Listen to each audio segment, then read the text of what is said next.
Hey guys, Justin with Kayak Catfish. Today's video is going to be one that you all have requested. I've had several people leave comments in previous videos just asking me to do a video where I go over the rigs I use for catfishing.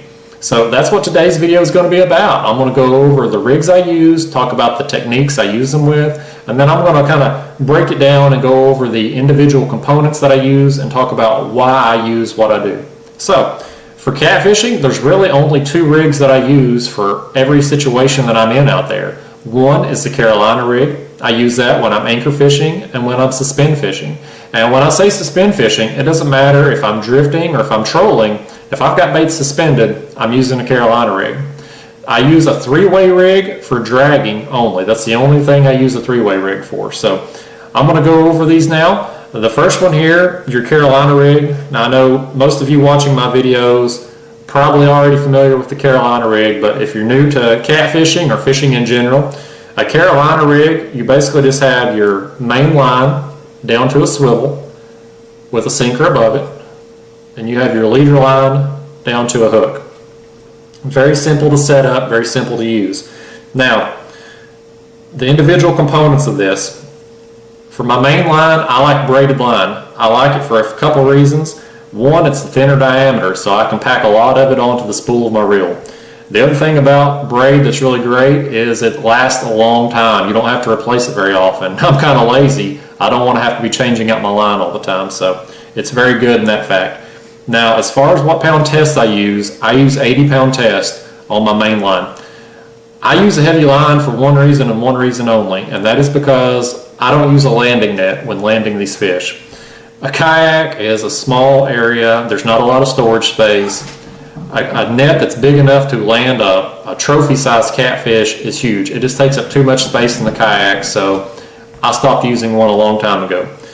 The reason that heavy line is important for these fish is because at some point in time when you get that fish up to the kayak and you've got to reach down and grab it, you're going to have to grab your line. And if that fish decides to roll or make one last surge, if you've got a firm grip on your line when he does that, that's when you're most vulnerable. That's when you're going to be at the highest risk of your line breaking or you're not breaking. Having a heavier pound test line, that just gives me the confidence to know that I'm not going to lose that fish right when I get him up to the kayak. So that's why I do that. Now for my weight, I use a big weight. That's an 8-ounce sinker on there. And you know, out here on the Tennessee River where I fish with our current flow, or lack thereof I should say, 8 ounces is overkill for most situations out here. That's way heavier than you need. But for kayak fishing, I like the heavier sinker, and I like it for a few reasons. One, when you're anchor fishing, sometimes maybe the current's a little stronger that day, or you've got some chop on the water, either from wind or boat wake. It may not always be safe or convenient to stand up to cast your lines. Having this heavier sinker will allow you to get further distances on your cast from the seated position. This heavy sinker also comes into play when suspend fishing. Oftentimes you'll get the wind blowing out there. It's either blowing upstream or downstream, and it's causing your kayak to move at a different speed than the current is. And anytime that happens, it causes what I call a pendulum effect with your bait. It causes your bait to rise up in the water. For instance, I'll give you an example. Let's say the wind is blowing upstream and it's causing your kayak to move slower than the current. Well, your kayak's moving along at one speed, the current's causing your bait to move along at another. And what happens is your bait just rises up. When that happens, it makes it very difficult to control the depth of your bait. And controlling your depth is critical when suspend fishing. You have to know what depth your bait is at in the water column at all times. That's how you're going to be effective. That's how you're going to catch fish. Having this heavy sinker on there helps offset that pendulum effect. It helps get your bait back down directly into the kayak where you can easily control your depth. The third and final reason I like a heavy sinker is, and this doesn't happen very often, it's pretty rare that it does, but occasionally when you're suspend fishing, you'll have a fish come up and take your bait and swim up with it. Now, when I've got these heavy sinkers on there and my bait, when my rod's in the rod holder, there'll be just a slight bend in the rod tip. When that rare event happens where a fish comes up and swims up with your bait, you may not necessarily feel the bite in that situation, but you'll see your rod tip stand up when your line goes slack. So it kind of acts as a bite indicator. So that's pretty helpful in that situation. After my sinker, I've just got this little rubber bumper on here that just kind of protects my knot against the swivel there, keeps it from getting messed up from the sinker weight. Moving on, I got my leader line here. Now, for a leader line, I like mono versus braid. Monofilament's a lot more abrasion resistant than braid is, and for catfish, they on their upper lip there, they've got that bony plate. It's kind of like a gritty texture, almost sandpaper-like, very abrasive. It will cut right through braid, but monofilament holds up a lot better to it, so that's why I use that. Again, I use 80-pound test, which is very heavy, but it goes back to me not using a landing net. When I'm landing these fish, I got to grab onto something, so I want a heavy line that's going to protect me in case that fish decides to give it one last surge when I'm landing it. Leader length, guys, the fish don't care. They don't care if your leader length is 6 inches or 6 feet. They're going to hit your bait regardless. They're not line shy at all. For kayak fishing purposes though, I recommend that you measure the distance between your rod tip and the water surface when your rod's in the rod holder. And whatever that distance is, make your leader length half the distance. The reason that's important is it goes back to controlling your depth when suspend fishing. Let's just say, for instance, the distance between your rod tip and the water surface is 2 feet when your rod's in the rod holder. In that situation, I would recommend you have your leader length set at 12 inches.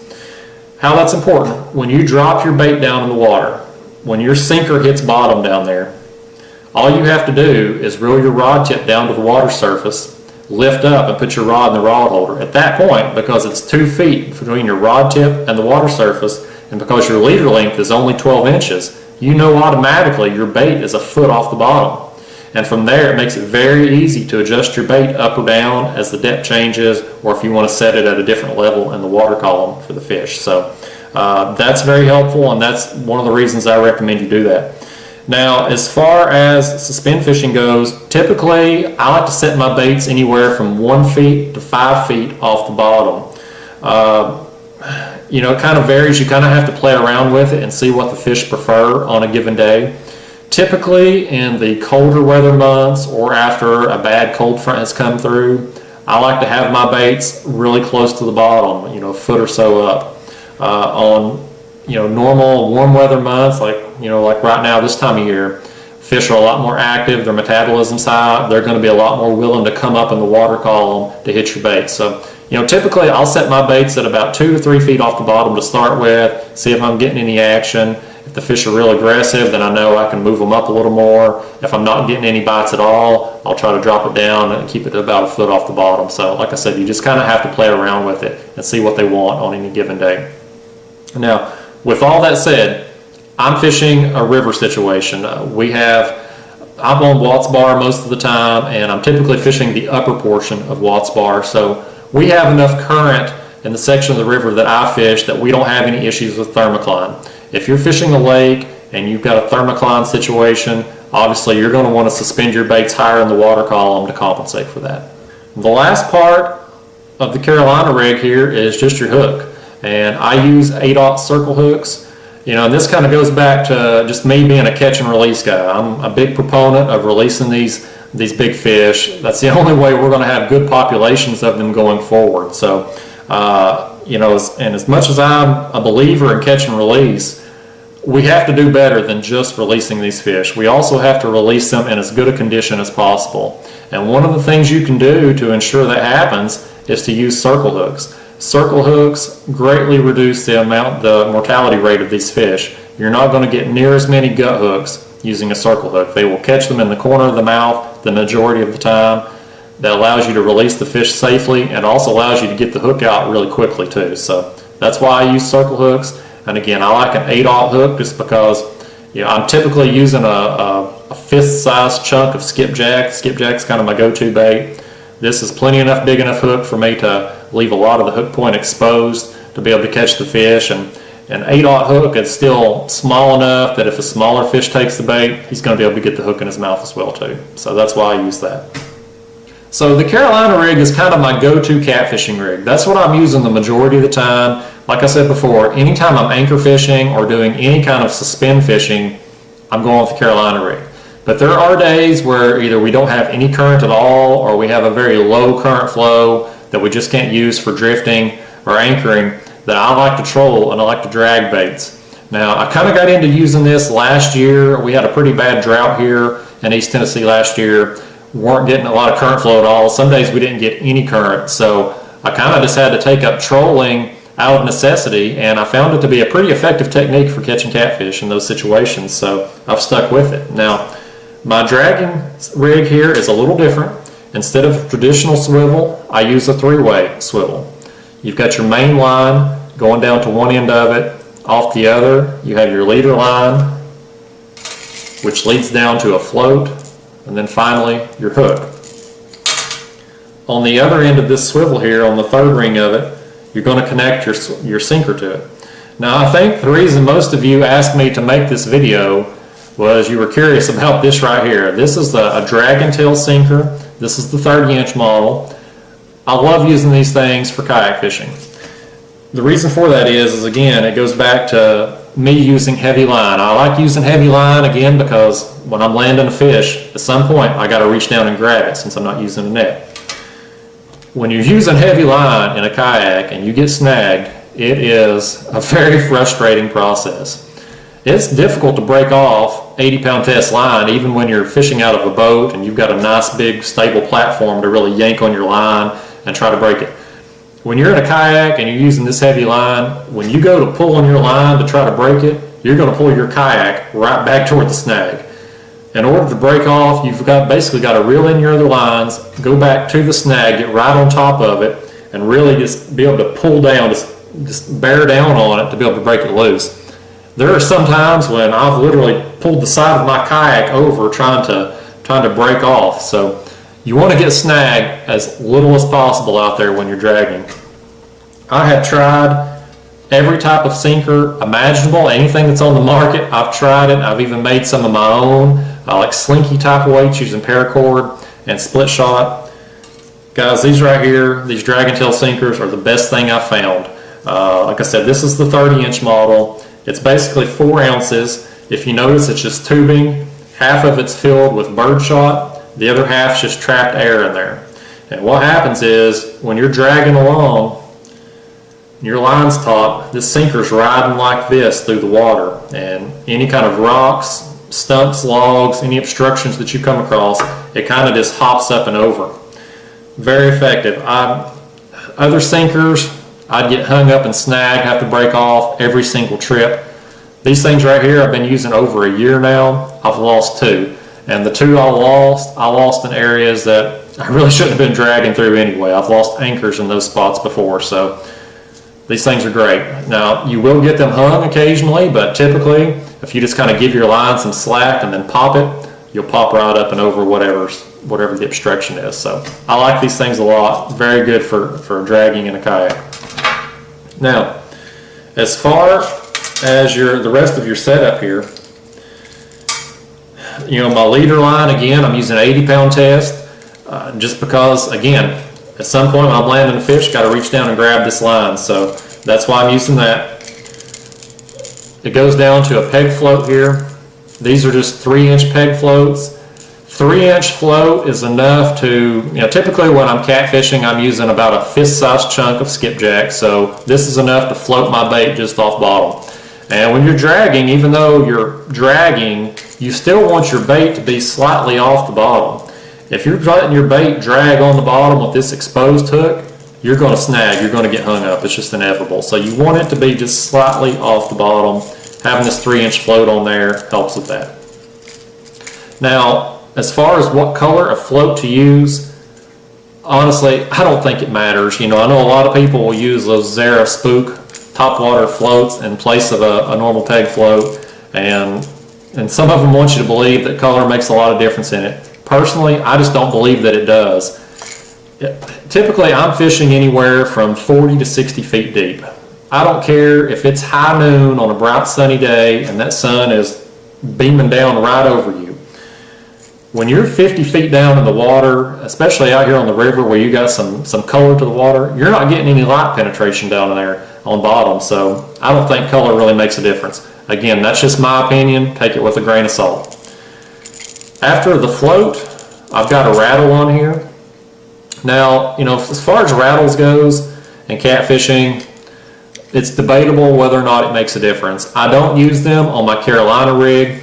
I actually did an experiment last year, and kayak fishing is a great place to do experiments with baits and setups and whatnot because your baits are so close together. So last year I kind of did an experiment where half my rods had a rattle, half of them didn't. And over the course of a few months I just kind of compared to see were my baits that had rattles get hit more than the ones without, and it was about 50-50 either way. I didn't notice a big difference then. So I don't use the rattle when I'm anchor fishing or when I'm suspend fishing.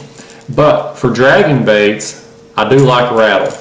And typically the reason for that is when I'm dragging, it's a situation where I don't have much current at all or I don't have any current. So since I don't have the current to work with, I'm not getting as much scent dispersion in the water from my bait. So I'm really kind of counting on getting more of a reaction bite. I'm hoping to drag my bait right by a fish and then just react and bite it. So in that situation, I do think having that extra sound from the rattle is helpful. Now, how I keep my floats in place, some people using this rig, they'll let their float just go wherever on the leader line. I don't like that for kayak fishing. I like my float to be about 6 to 8 inches above my hook. And the reason for that is, again, I want to get snagged as little as possible in the kayak. So having my float closer to my hook, it just floats it a little higher up off the bottom. It floats my bait a little higher up off the bottom. So in order to keep it in place, I use these, and I don't know how well they're going to show up on camera. They're called Carolina keepers, and they're basically just little plastic clamps. You put them on with pliers, you squeeze them with the pliers, they open up, you run your line through, and then when you remove the pliers, it clamps down. That just kind of helps keep everything together right where I want it. And then again, off the end of this, I use 8/0 circle hooks for the same reasons I mentioned with the Carolina rig. So that's kind of my dragging setup. You know, again, I don't drag very often. I'm only dragging in situations where I don't have any current or a very small amount of current and I'm trolling. Or I'll also use this setup when I'm drifting with the wind.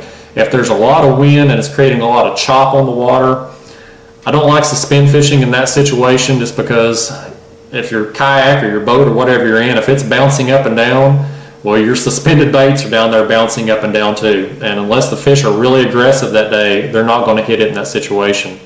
When you're dragging baits like that, you can let out enough line distance that it's going to kind of offset that chop on the water, and your bait will just go through the bottom right there very smoothly. So that's when I'm dragging. But now I forgot to mention leader length when dragging, so let me just touch on that a minute. Personally, I like a leader that's about 4.5 to 5 feet long.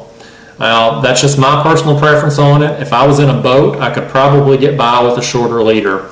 In a boat where you're using a trolling motor to drag with, when you hook up with a fish and you're fighting it and reeling it in, your boat's still going to be moving forward, keeping the rest of your lines taut. In a kayak, when you hook up with a fish, at the very least it's going to bring you to a complete stop. It may very well pull you backwards into your other lines. So what oftentimes happens with that, as your bait was dragging along, when that fish brings you to a stop or pulls you backwards, sometimes what will happen is your bait will float up into your sinker and it can kind of get wrapped around it. And when you start to go dragging again and start trolling along, you might have, that much of your hook coming off of your sinker. By using a longer leader length, even if your line kind of does get wrapped up around your sinker in that situation, you're still going to have another foot or two of your line coming off, which gives you plenty enough room to be able to hook a fish. So that's why I like a little longer leader. Now, the reason I use a 4.5, 5 foot long leader is simply for the fact that I use 7-foot rods. If I was using a 6, 7, 8 foot long leader, I wouldn't be able to hook my hook onto my reel when I'm done fishing at the end of the day. So that's the only reason I use the leader length that I do. Now guys, that's pretty much it. That is the rigs I use. Like I said, I only use 2 of them, so anytime you're watching my videos and you hear me mention a particular technique that I'm using that day, now you know what kind of rigs I'm using. The only other piece of advice that would be helpful to you if you're fishing out of a kayak is just how I store my rigs. I like to have several tied up in advance, just so that if I break off for whatever reason, I don't have to spend a lot of time on the water putting all the components together. They're already pre-tied and in place. Now, in the catfishing world these days, I know these little rig wrap plastic boxes are all the rage. Everybody's loving them and they're real popular. Those are great if you're fishing in a boat and you have unlimited storage space. In a kayak, again, storage space is at a premium. So what I like to do is I like to tie my rigs and just put them in these little plastic Ziploc bags. These freezer bags here, they're waterproof. You can store a lot of them in here. What I do is I just take some bread ties, put my rigs together like that. Now I can store a bunch of them in here and I'm ready to go anytime I break off. I do the same thing with my dragging rigs. Everything's ready to go. And again, these things, they're waterproof, they store compactly, they don't take up a lot of space. So. Alright y'all, I hope you found this video to be helpful and useful. Now listen guys, I don't claim to be any kind of expert. My way of doing things may not be the best way, certainly isn't the only way, but it works for me. I've caught a lot of big fish through the years using these setups and these rigs that I've showed you today, so hopefully you'll be able to make use of it and be able to catch some big fish too. Thank you for watching. I'll see you next time.